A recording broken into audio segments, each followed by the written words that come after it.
Wherever you go, whatever you do, throw a little at it. Omax, Vest and Briefs. மணிப்பூரின் புதிய முதலமைச்சராக பாஜகவை சேர்ந்த எம்னம் கெம்சந்த் சிங் பதவியேற்றுக் கொண்டார். வடகிழக்கு மாநிலமான மணிப்பூரில் முன்னாள் முதலமைச்சர் பைரோன் சிங் தலைமையிலான ஆட்சியின் போது குக்கி மற்றும் மெய்தி பழங்குடியினரிடையே கலவரம் வெடித்தது. இதில் 200க்கும் மேற்பட்டோர் கொல்லப்பட்டனர். இடஒதுக்கீடு தொடர்பாக எழுந்த இந்த கலவரத்தை அடுத்து பைரோன் சிங் பதவி விலகினார்.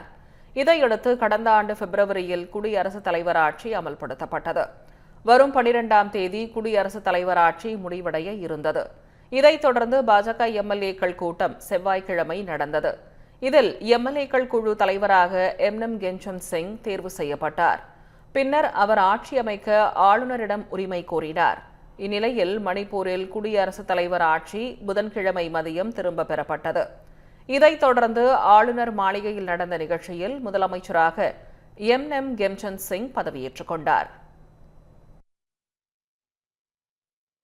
That I will bear true and fair and aligned to the Constitution of India, that I will uphold the sovereignty and integrity of India, that I will faithfully and consciously discharge my duties as the Chief Minister of the State of Manipur.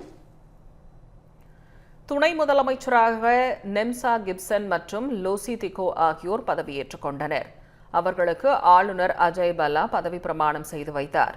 இதில் நெம்சா Gibson டெல்லியிலிருந்து காணொலி வாயிலாக பதவியேற்றார். And that I will do right to all manner of people accordance with the Constitution and the law without fear or favor, affection or ill will.